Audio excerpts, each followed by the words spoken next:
In high school, I had a few teachers that were exceptional, but one person in particular changed my teaching philosophy before it was even formed. West Salem High School social studies teacher and mock trial coach Drew Monarchy inspired me to become a teacher who created a family inside every classroom. It was during these years that I learned teaching is not only about coursework, it's about helping human beings succeed. There was no limit to the amount of time Monarchy's students would put into his assignments because they didn't want to disappoint him. They were motivated. Creating a culture that forces students to depend on each other and make themselves better is my goal today. For every example, it's important that students can use and relate to material in their lives. At Western Oregon University, I found myself sitting in a classroom a few years after high school.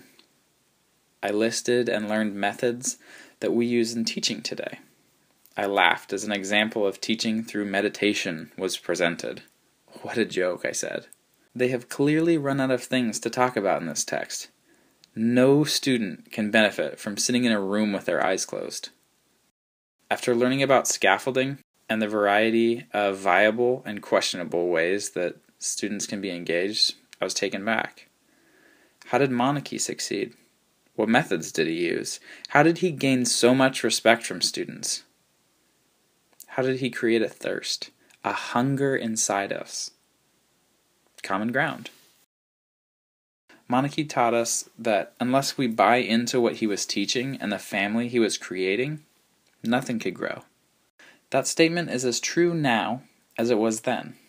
In classes that I teach, students succeed if they buy into their education and the support that's given. It's not given, they must take it. In my Wu family, our professor for teaching methodology told me to always leave room for magic in the classroom. It can't be too structured, and it must be able to transform if it wants to. Magic in the classroom feels like a conversation. It feels like a rush of energy pulsing through bodies that steals time without asking.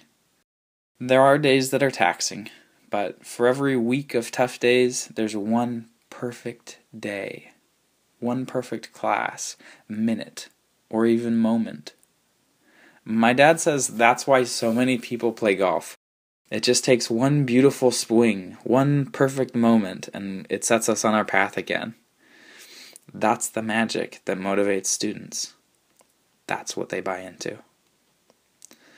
I don't know what it looks like to pitch a perfect season in the classroom, but I've had moments, minutes, classes, and even days that keep me searching for perfection.